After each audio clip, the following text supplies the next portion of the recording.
What is going on, you guys? Welcome back to the channel. If you guys have seen the last video, we got this wagon to turn on with the new turbo kit. It sounds freaking awesome. It sounded like we didn't even turbo this thing, and we did a ton of goodies to it in between. Like, obviously the turbo kit is for one.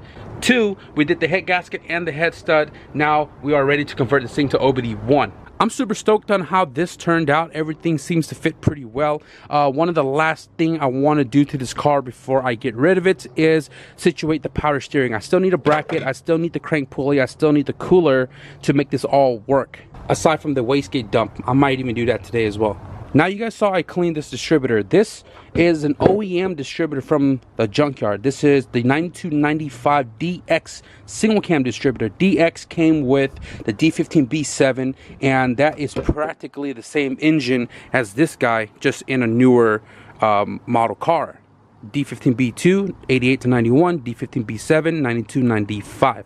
So because the 9295 D15B7 is non-VTEC, this is the distributor you're going to need to convert it to OBD1. Now, in part of converting to OBD1, you need OBD1 jumpers unless your harness is already converted. So this guy is the OBD0 to OBD1 conversion, right?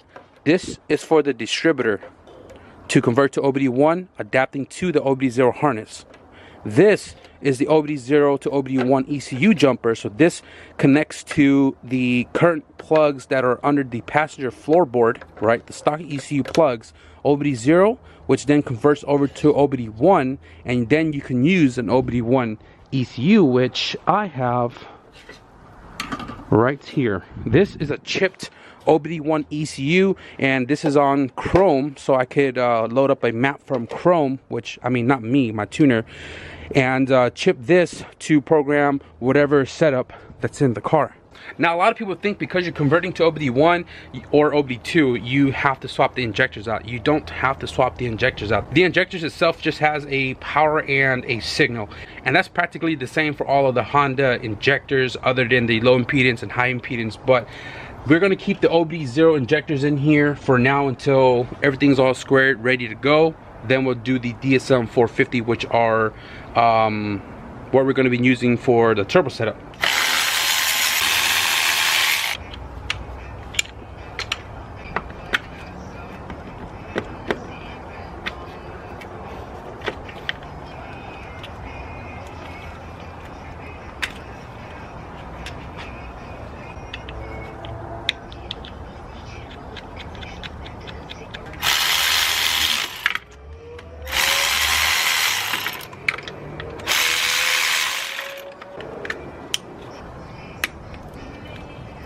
Distributor installed, spark plug wires installed, jumper harness installed. So now we're gonna move inside the car. This right here, I made it myself.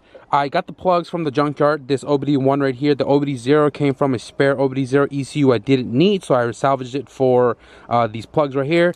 DIY'd it, made it, plugged it in my brother's car. It works, and this is all you have to do to convert OBD1 inside the car, aside from the distributor.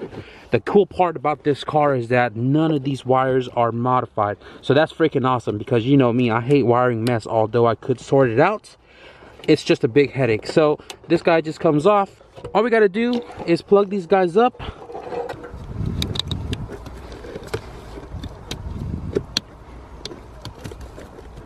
Just like that. Now, typically aftermarket ECU jumpers like RIDE-Wire or something comes with multiple different wires for other sensors you're going to need. Now, because we're going to eliminate most of the stuff and this is non-VTEC, we don't need all of those extra wires. The only wire I left in this jumper is the VTEC wire in case somebody wants to go VTEC head or a VTEC swap later down the road. This VTEC wire is already here.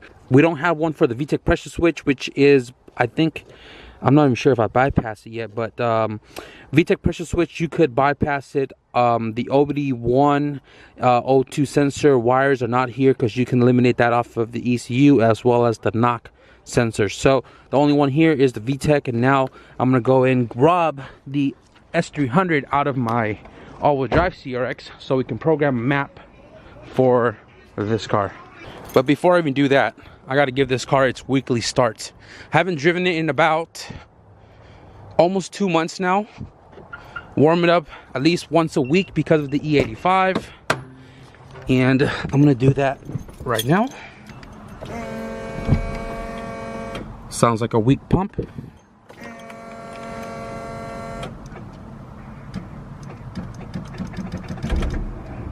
Yep, that thing's dead. Take two, batteries in place. There you go, there's the pump. Ah, that thing was on the freaking charger. Take three. Hopefully we have some juice.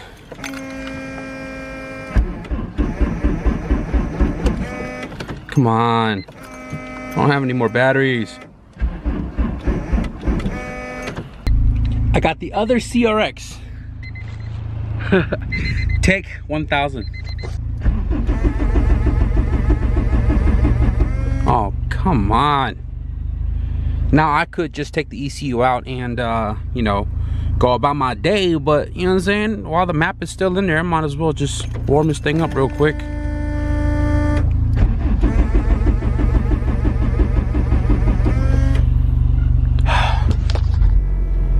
God damn.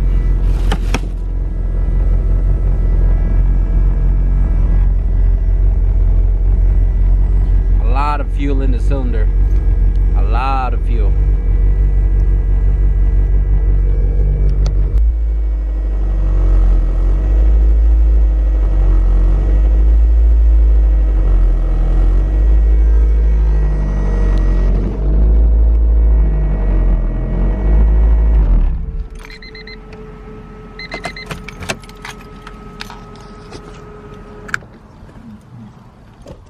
Got to remove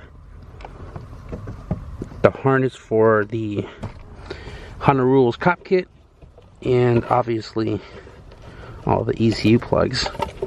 So this is my S300, obviously from my all-wheel drive CRX, and it has the Honda Rules cop mini kit provided by Nomis Industries. The cool thing about this right here is that it can go on to any ECU, like a stock ECU, for example. It can go on and use cop. You can do it on Prum, HTS, Neptune. You can do it on S300 as far as I know. And like I said, the cool thing about the cop mini kit is that if you're not running cold packs, in this case the Wagon, you can disconnect these two wires right here, and then the ECU will function the stock distributor instead of the cop conversion kit. So I'm gonna go ahead and just remove this cover so I can disconnect these two wires. All you need is a really small pick or like safety pin or paper clip. I'm gonna use a welding wire right here, and all you pretty much do is poke the hole that's on that whiteboard right on the top and slide the wires out.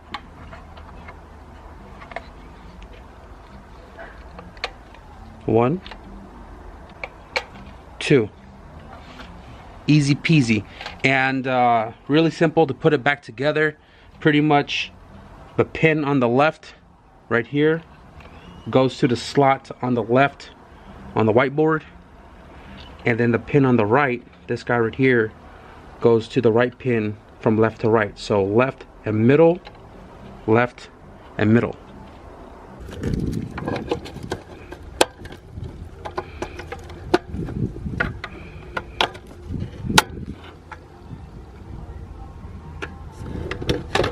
All right, S Manager open, key into on position, and I'm gonna go ahead and just download off the ECU to make sure my map is in here for the all-wheel drive car, and download to verify replacement Omni 4-bar. Fuel injector should be 1650s. Okay, so that is my map. What's today's date? Well, there's my map right there, all-wheel drive CRX, but I'm gonna save it anyway. So all-wheel drive CRX 11 12 2020. I'm gonna save that under, I'm gonna go to desktop on this one. Okay, cool. So I got that saved. And now I'm gonna open a new calibration. This list right here does not have like a stock single cam map. They have stock D16A1, battery's low, D16A1 but everything else is B series. And there is a P28 map right here, so I can use a P28. I can actually use a B20. A B20 map will work. Bone stock B20 map. I'm gonna go ahead and select OK. I am going to upload it to the ECU. Reset. The non-VTEC doesn't have the VTEC pressure switch and all that. I am going to go and disable O2 sensor because I do not have that. Let's see. Disable O2 heater. I don't know if that's the right one, but I'm going to do it anyways. Okay, so we are now fully OBD1 converted. ECU jumper, dizzy jumper, and distributor. This car should turn on.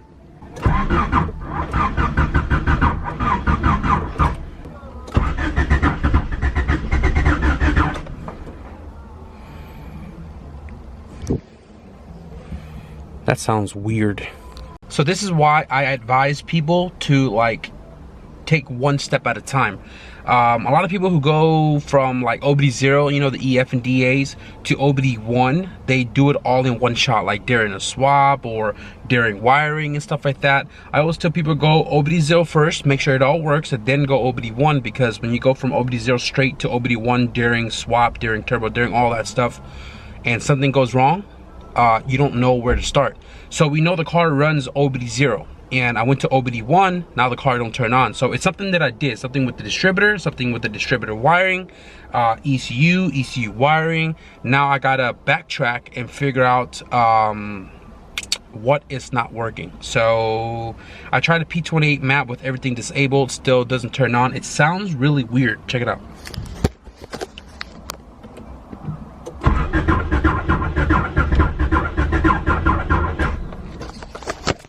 Like it wants to turn over, but it has this like sudden drop, and then it comes back on, but it doesn't turn on.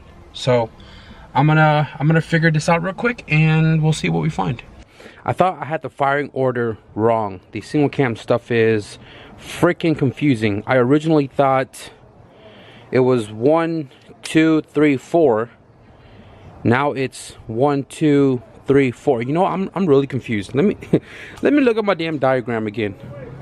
So I did have the damn firing order wrong again. I think this is correct. 1, 2, 3, 4.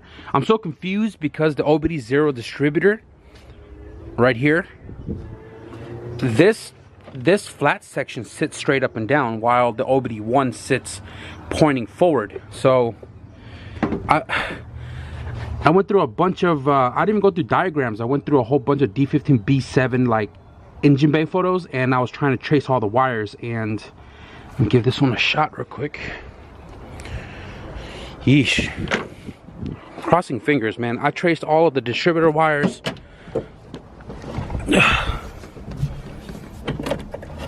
The way it cranked earlier, that sounded like it was firing in the wrong cylinder. Like,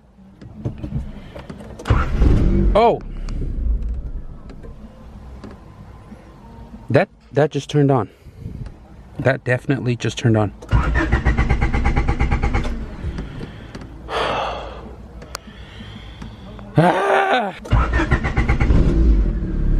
All right. What the hell is going on? Stay on, please. Stay on. Fuel pump? No fuel pump. There it is. It's gone again. Something's going on with the fuel pump, or the wiring, or the main relay.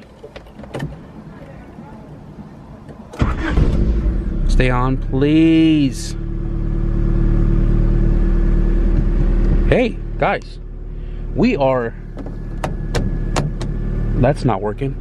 We are OBD1. You can see the Honda is flashing right there. And put this in neutral.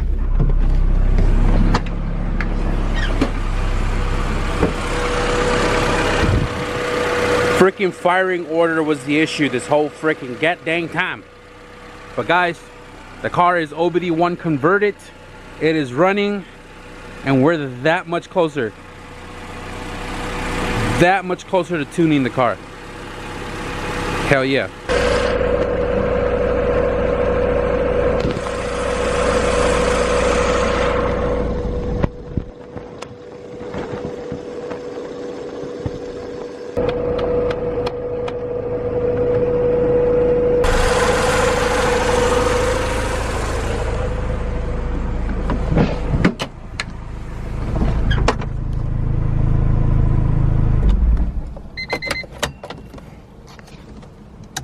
And there it is, guys. The car is converted OBD1 as mentioned and shown here in today's video.